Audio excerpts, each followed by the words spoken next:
Okay, I have a lot of slides, but I'm going to go quick. If I can make the slides go forward. Okay, so for those of you who don't know me, hope that's not too many of you. My name is Brendan King, and I'm the CEO of VendAsta, and I love paper. It's not really my fault. Being born in the 60s and growing up through the 70s and 80s, I love paper. I miss paper. Sometimes I still use it to organize. And I certainly still read the paper, although I do have to hold it a little further away from my face now to see the paper. And for those of you that don't share my passion for paper, I stipulate there's still some forms of paper that you just can't live without. So I used to love phone books. You know why I loved them? Because they worked. They were literally the only way that I could easily find the things that I needed. And the phone books, they used to have the power to change lives. Check this out. Oh my God! Thank you. The new phone book's here! The new phone book's here! Well, I wish I could get that excited about Nothing! Are you kidding? Page 73, Johnson, Maven, R. I'm somebody now! Millions of people look at this book every day! This is the kind of spontaneous publicity, your name in print, that makes people! Things are going to start happening to me now.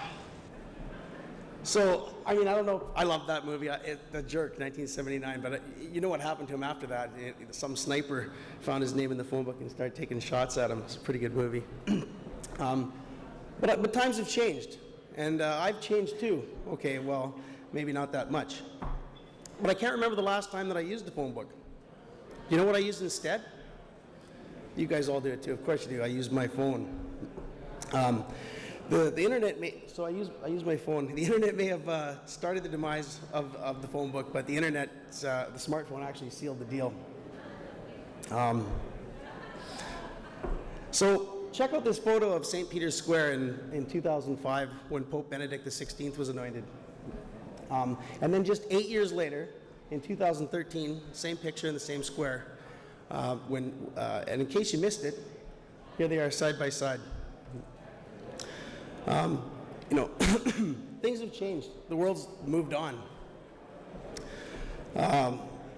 We used to have stats that said things like people keep their phone book within 25 feet of the kitchen where they spend most of their time. Now, it's all about the phones. Let me ask you a question. Did any of you ever let your phone get outside of 6 feet of you? I doubt it. You probably wouldn't even let anyone else use it. And if you did, you'd stand there nervously saying, give it back to me, or waiting to give it back. It's probably because you got bad things on there. But today, everybody has a phone. So young people, or big people rather, small people, young people, old people, even people that don't deserve to have phones have phones. So today, people spend probably more quality time with their phone than they do with their spouses. My oldest daughters are 18 and 22, and when I call them on the phone, they get mad at me. They say, don't call me, text me. And my youngest daughter, she's 5. She can't read very well, but she sends video texts from her iPad. And so here's one that she actually sent to her mother who was traveling for work, and I was parenting. Oh, I'm having a good time. I hope you're buying me things. Guys kind of spoiling me. I love you. So the point of that is if you hang out with me, you're going to get bored. So what does this have to do with advertising? Well, I think it has everything to do with advertising. What do people do when they need something or they see an ad? They go to their ever-present ubiquitous phone. When I need something like a plumber, because Lord knows I don't want a plumber, what do? I research online and I find a plumber with good ratings.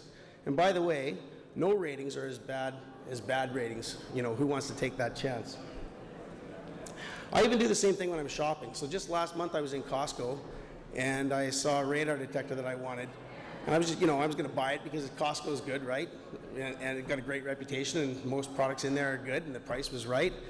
But what did I do anyways? I Googled it. And within a few minutes, I found out that this actually wasn't the radar detector I wanted. I wanted one that actually connected to my phone.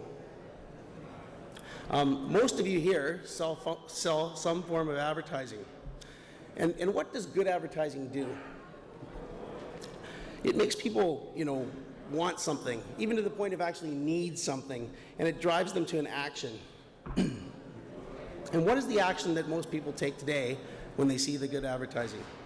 Well, today they research online, and most likely right then and there on their phone. And they do that so so they won't forget, right? And when they do this, what will they find? I'm going to suggest that what they find will be lacking. They might have a site that's not mobile friendly, or doesn't even work on a mobile phone, or maybe the phone number will be wrong. That happens quite often, and the ratings might be shitty, or maybe there won't be any ratings at all, or maybe they won't find anything. Maybe they simply won't be able to find you at all, and then they'll just say next, and they'll forget about you, and your advertising is wasted. So it's my firm belief that we as a group should not ask advertisers to spend a single dollar more on driving people to this experience until we fix it first.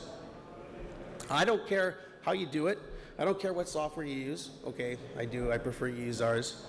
But I strongly believe that it's our duty as vendors to make the products we sell, advertising, work. And this can't happen until we help our advertisers manage their most important asset, their reputation. It's simply permission to play.